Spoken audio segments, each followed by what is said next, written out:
Hello, everyone. We wanted to spend a bit of time with you today talking about raising capital using the offering memorandum prospectus exemption. I'd like to first introduce our team. So we are the Private Markets and Innovation team in the Alberta Securities Commission. We're part of the Corporate Finance Division. So our team focuses exclusively on private companies, and we're also very involved in the innovation space in Alberta. So seeing some really interesting things being done here as companies are involved in the diversification of the economy, and some very cool things, especially being done in tech. So our team is, Denise Weirs leads our team as the director of the Corporate Finance Division. I am the manager of Private Markets and Innovation. Meg Hiles is our legal counsel, and Elena Booth and Annie Huang are private market analysts. So you see a mix of legal lawyers and accountants within this team at the Securities Commission. And before we start, I just wanted to take a moment to talk about the role of the ASC. So we are, of course, the regulatory agency responsible for administering the province's securities laws. And really, we're trying to do two very important things. One is fostering a fair and efficient market in Alberta, and also protecting investors. So you can see how those have to be balanced. So to the extent we want to promote capital raising, we want companies to be successful in raising money from investors, we also want to be sure that investors are protected. So at times you'll see, especially when a company is using prospectus exemptions, we'll sometimes see limits on the amount that investors can invest. We are looking always at protecting investors from improper practices, misleading disclosure. We want to be sure that investors have timely information on which to base their investment decisions. And we also want to be sure that people who are selling securities and advising in securities, they're registered with the ASC, their conduct is in compliance with securities laws and also with their professional obligations. And there's two key requirements, two key pillars of securities laws. When you understand this, you have a good picture of the work that the Alberta Securities Commission does. One is the registration requirement. So again, those are the people who are involved in advising or selling securities. We want to be sure that those people comply with the laws that we've set out, and that they are, of course, acting fairly, and they're acting in an appropriate fashion. So those are people who are in the business of trading or advising in securities, and that is overseen by the Market Regulation Division at the Securities Commission. The other pillar is the prospectus requirement. So this is a fundamental requirement that investors need timely, accurate information on which to base their investment decisions. There is a requirement to issue a prospectus, which is a very comprehensive disclosure document in order to issue securities. However, we do have a number of exceptions to that requirement, and those are what we call prospectus exemptions. So there are circumstances where a business can issue securities without the need to do a full disclosure document, as long as they're complying with the technical rules of the prospectus exemption. One of those is the offering memorandum exemption. And the prospectus requirement is generally overseen by the Corporate Finance Division at the Alberta Securities Commission. Over to you, Elena. A quick overview of the OM exemption. The OM is meant to be a less onerous, less complex offering document than a prospectus. The OM exemption can be used to distribute securities to retail investors of any type. When we first introduced the exemption, we thought it would be used by smaller issuers to raise their initial capital or capital for a specific purpose for a short period of time, and then they would graduate to becoming reporting issuers if they needed more capital. The OM has a prescribed form. This is either Form 45106F2 or 45106F3. There are investor limits. These limits depend on whether the investor is eligible and whether the investor receives suitability advice from a registrant. The criteria for eligible investor are bright line tests based on net assets or income.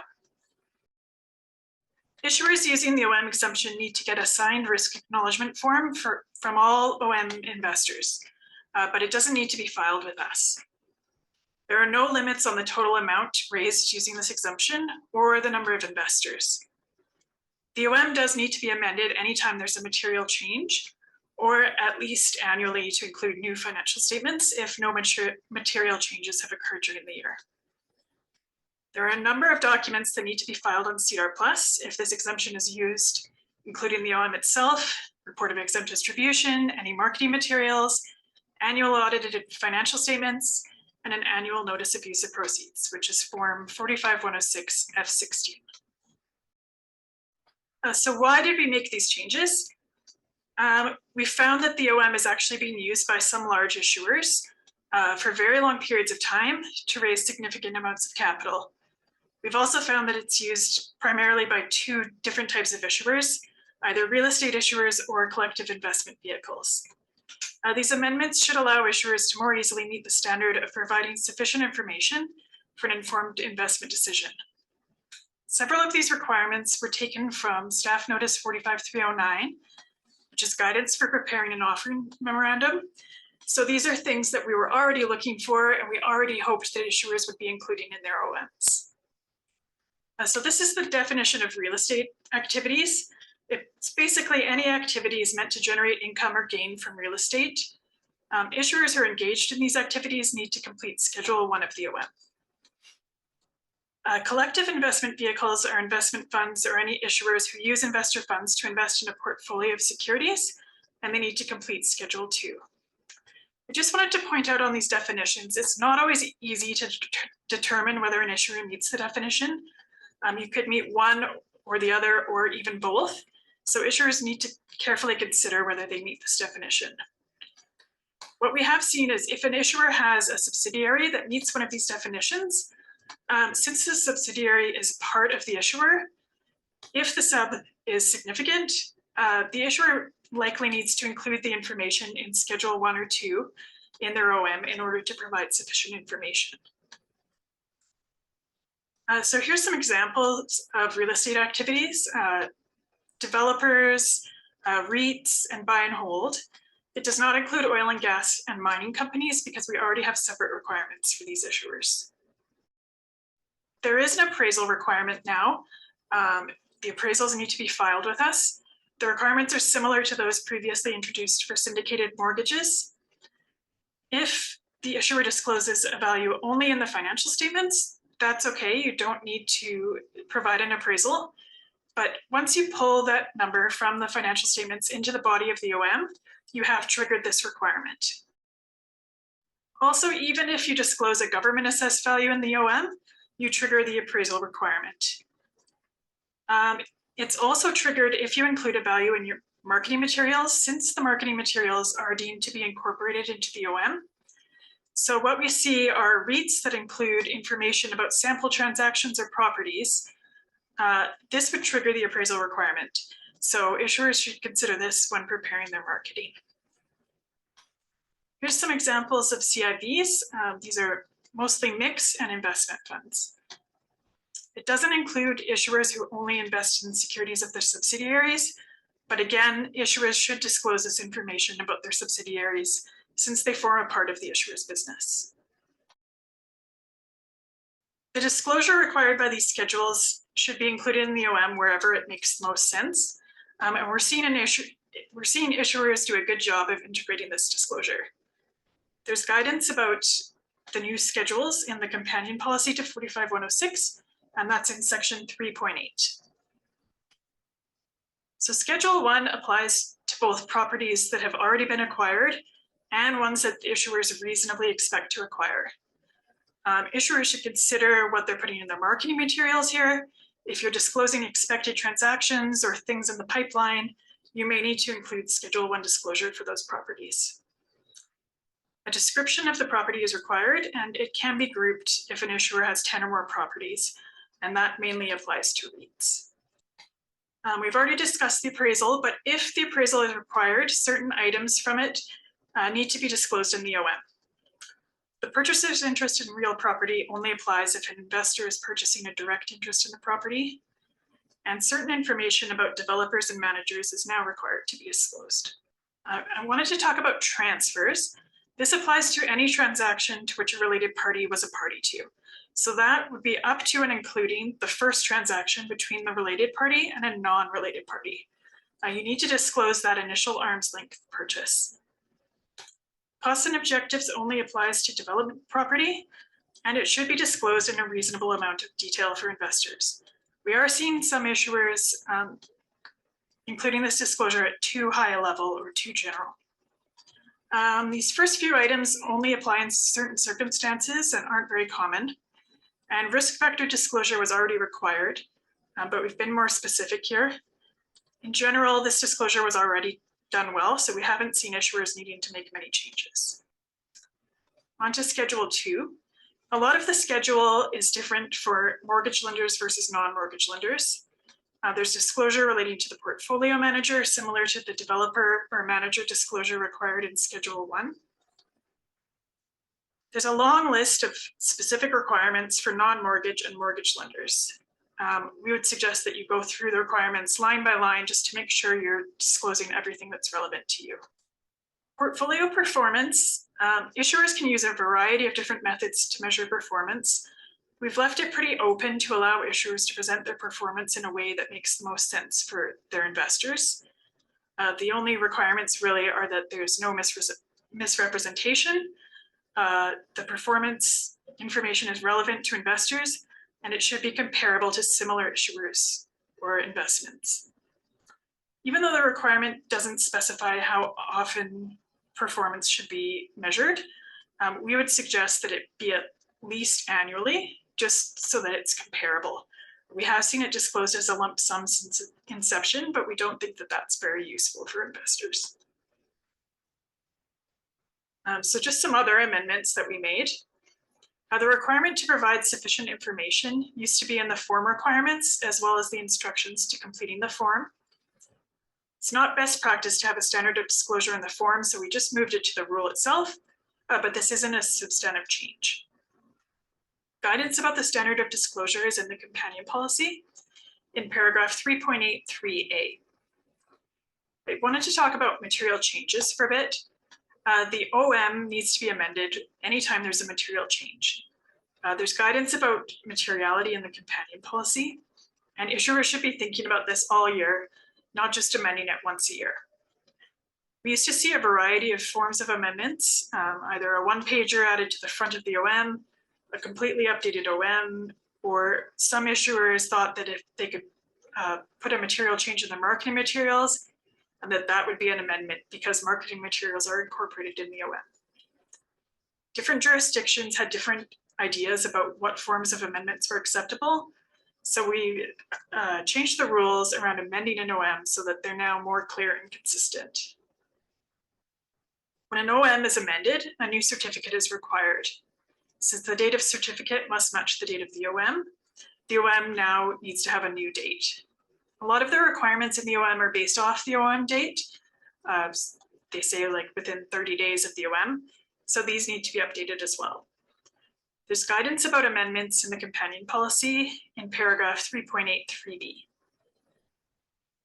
Item 1.3 applies where a significant amount of the proceeds are transferred to another issuer. There's a list of sections that need to be completed for the other issuer. So issuers should go through and make sure that they're including all the required sections. This includes financial statements for the other issuer, which also includes interims if they're required based on the date of the OM. Subsidiaries have been excluded here, mostly because you can't have unconsolidated financial statements under IFRS. But like I said earlier, this doesn't mean that you don't need to disclose information about the sub. The 6-month interim financial statements only applies in Ontario.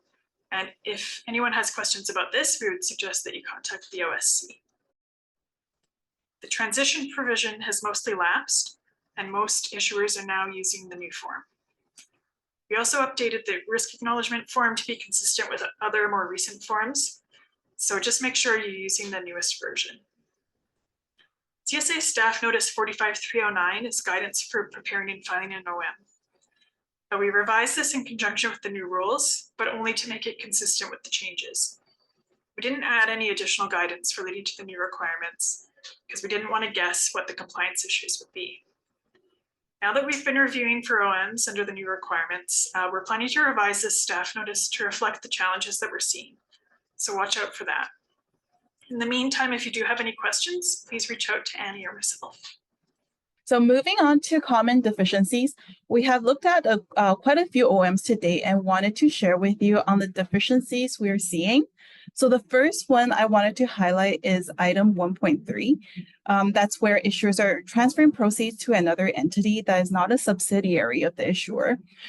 So we are still seeing non-compliance in this item because some issuers didn't provide the required information on that entity, including that entity's financial statements.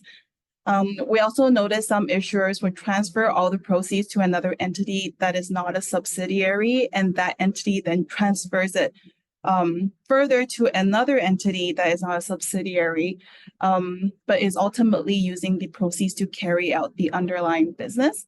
So in these cases, we would require disclosure and financial statements on that third entity as well.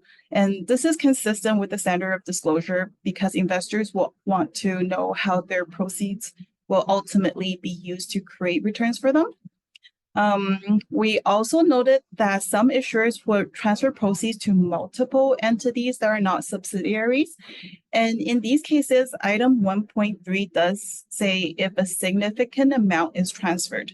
So the issuer would need to assess significance and determine which entity or entities would require additional disclosure and financial statements, if any. And the second area of disclosure deficiencies that I wanted to talk about is for real estate issuers. We define weaker disclosure for real estate development projects, specifically relating to the breakdown of cost and timing of each objectives required to complete a development project. In a lot of cases, we see many issuers would lump sum the cost of the entire project, but the requirement does require issuers to break it down a little bit more. The other issue we see for real estate issuers relates to the appraisal reports. So some issuers didn't file the required appraisal report when they disclose a fair value for a specific property in the body of the OM. We did notice that some of the fair values do tie back to the financial statements, but like Elena mentioned already, once they're pulled into the body of the OM, then the appraisal requirement is triggered. The other appraisal report issue we are seeing relates to outdated appraisal reports. So here I want to remind issuers that there is a requirement that the appraised fair value as at the date that is within 6 months preceding the date that the appraisal is delivered to investors. The next area of disclosure deficiency is for CIBs. And for these issuers, we find weaker disclosure on the issuer's portfolio summary as requiring Section 3 of Schedule 2, and also a lack of disclosure on the methodology for calculating the performance data. And some issuers were non-compliant with Schedule 2 because they didn't think they were CIBs, usually because the issuer would first invest in a subsidiary. And like Helena said earlier as well, issuers can still meet the definition of a CIB if their sub is a CIB. The next deficiency I wanted to talk about is the new item 6, which is the repurchase request and how issuers are paying for those repurchases. And here we are seeing some issuers who would simply put cash as the source of payment. However, that's not what we're looking for. It's intended here to understand the source of the cash or non-cash. So for example, source of cash would be offering proceeds from disposition of assets. And for non-cash, example would be exchange for securities. And this is also similar for that new item 7, which requires disclosure of source of payment on dividends and distributions that exceed cash from operations. So again, we want to know the source of the cash or non-cash. And the next one is in the old form, there was a section on penalties, sanctions, and bankruptcies and insolvencies. So this section has now expanded to include criminal and quasi-criminal matters. And we found some issuers will miss that additional disclosure. Another deficiency that I want to briefly mention is for issuers without significant revenue, because for these issuers, they may need to complete the new item 2.7. And finally, issuers should remember to update their cover page to account for some of the new requirements into the form. So this concludes the offering memorandum portion of our webinar. Again, if you find any area of the requirements that would benefit from further guidance, please reach out to us. It will help us determine what we should include in the staff notice that we plan to publish. All right, so thank you very much, Annie and Elena, and thanks for everyone who has joined us today for the seminar on the OM exemption. To the extent that you have questions about the content of this webinar, or you have questions as you're going through and doing your OM prior to doing your filing, please feel free to contact us. We would absolutely welcome a conversation and an opportunity to walk through and talk through some of the new requirements or any of the requirements, so that we can get to the point where you are able to submit a compliant filing, and there's no need for us to send you a letter reminding you that you've missed the odd thing. So, you know, again, we're here. We welcome that opportunity to talk with you, and we're here to help. So please feel free to reach out to us. Thanks very much, everyone. Thanks for coming.